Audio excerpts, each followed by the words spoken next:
महाराज की जय जय भवानी जय शिवाजी छत्रपती धर्मवीर संभाजी महाराज की जय। सर्वप्रथम राजमाता जिजाऊंना मानाचा मुजरा करतो आणि आजच्या या शिवजयंती उत्सवाला उपस्थित आपले लोकप्रिय मुख्यमंत्री देवेंद्र फडणवीस जी, आपले उपमुख्यमंत्री अजितदादा पवार जी, आपले मंत्री सांस्कृतिक विभाग आशिष शेलार, आपला आमदार शरददादा सोनावणे, अतुल बेनके, आशाताई बुचके, व्यासपीठावरील सर्व सन्मान्य मान्यवर आणि सर्व उपस्थित शिवप्रेमी बंधू भगिनी, लाडक्या बहिणी, लाडके भाऊ, सर्वांनाच खूप खूप शुभेच्छा। आणि आपल्या सगळ्यांचा आराध्य दैवत हिंदवी स्वराज्य संस्थापक छत्रपती युगप्रवर्तक छत्रपती शिवाजी महाराजांना कोटी कोटी वंदन करतो। ज्या भूमीवर शिवरायांचा जन्म झाला तिथे सर्वप्रथम शिवरायांचे पाय लागले त्या ठिकाणी आपण आज उभे आहोत। ही भावनाच अतिशय वेगळी आहे आणि अतिशय रोमांचकारी आहे। खरं म्हणजे हिंदू धर्मात 3.5 मुहूर्तांना महत्व आहे, परंतु तमाम शिवप्रेमींसाठी या 3.5 मुहूर्तांपेक्षाही शिवजन्माचा मुहूर्त सर्वात अनमोल आहे असं म्हटलं तर वावगं ठरणार नाही। ज्यानं मराठी अस्मितेला, मराठी स्वाभिमानाची ठिणगी पेटवली त्या शिवप्रभूंच्या जयंतीसारखा दुसरा शुभमुहूर्त असू शकत नाही। जिथं गवताला भाले फुटतात ती शिवनेरीची पवित्र भूमी आहे। महाराष्ट्र धर्म जिथे जागला ती शूरांची भूमी आहे। महाराष्ट्रात देव जिथे वास करतो ती महाराष्ट्राची देवभूमी आहे। त्या शिवनेरी, त्या देवभूमी शिवनेरीची माती कपाळाला लावून आपण सगळेजण संकल्प करतो की शेवटच्या रक्ताच्या शेवटच्या थेंबापर्यंत या महाराष्ट्राच्या विकासासाठी आम्ही संघर्ष करत असतो। शिवछत्रपतींच्या तलवारीने कोरून काढलेले स्वराज्य आपल्याला मिळाले। या महाराष्ट्रात शिवरायांना अभिप्रेत असलेले स्वराज्य निर्माण व्हावं यासाठी आमचं महायुती सरकार कटिबद्ध आहे।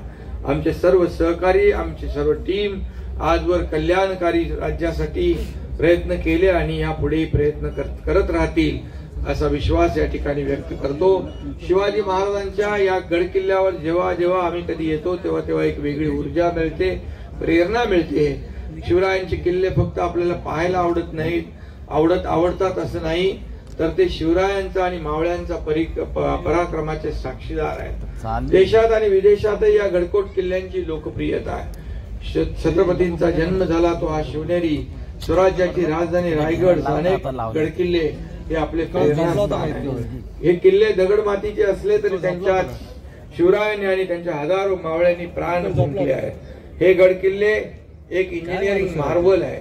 बघा, इथे किल्ल्यावर पाणी इतक्या उंचावर, जसे आपण पाहतो समुद्राच्या पाण्याने वेढलेल्या भागात शिवरायांनी जलदुर्ग बांधले आणि त्या जलदुर्गावर गोड्या पाण्याच्या विहिरी कशा आल्या असतील, ते काय आर्किटेक्चर असेल, काय इंजिनिअरिंग असेल, ते खरं म्हणजे छत्रपती शिवाजी महाराज हे असामान्य व्यक्तिमत्व, महापुरुष होते।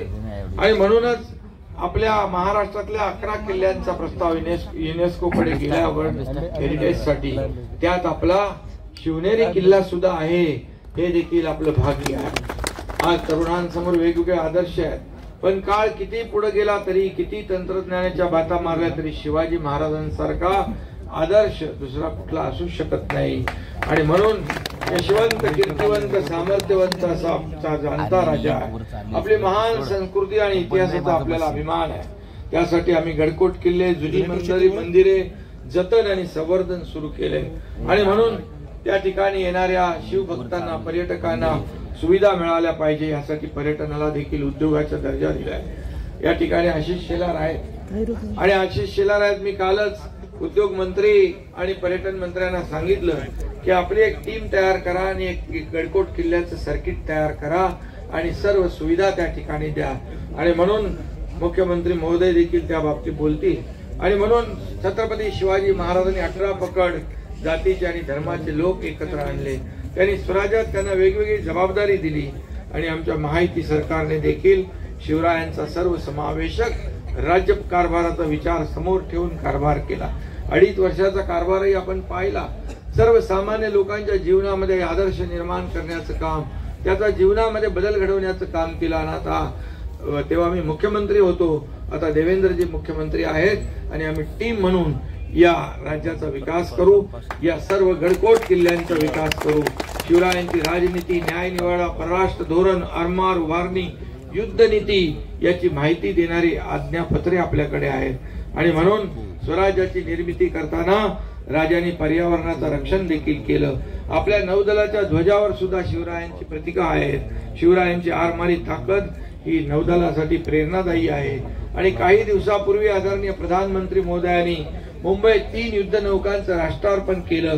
त्यावेळी प्रधानमंत्री महोदयांनी शिवरायांच्या आरमाराचा अभिमानाने उल्लेख केला. ही देखील आपल्यासाठी फार अभिमानाची गोष्ट आहे. आणि म्हणून मी आपल्याला एवढंच सांगतो, ब्रिटनहून देखील आपण वाघनखं आणली, त्याचं प्रदर्शन महाराष्ट्रात होत आहे. ही वाघनखं बघण्यासाठी विशेषतः लोकांची, विद्यार्थ्यांची गर्दी होती आहे. आणि म्हणून यासाठी आपण एक एक पाऊल पुढे जातोय. काश्मीरमध्ये आज संध्याकाळी देखील आग्र्याला छत्रपती शिवाजी महाराजांची जयंती साजरी होते. मी देखील 2 वर्ष गेलो. आज मुख्यमंत्री देवेंद्रजी देखील तिथे उपस्थित राहणार आहेत. आणि म्हणून त्याचबरोबर रशियामध्ये, जपानमध्ये, लंडनमध्ये, विदेशात देखील छत्रपती शिवाजी महाराजांची जयंती आपले लोक साजरी करतात. काश्मीरमध्ये देखील भारत पाक सीमेवर कुपवाडा या ठिकाणी आपल्या लष्कराने अश्वारूढ पुतळा उभा केला होता. त्याच्या उद्घाटनाला मी गेलो होतो.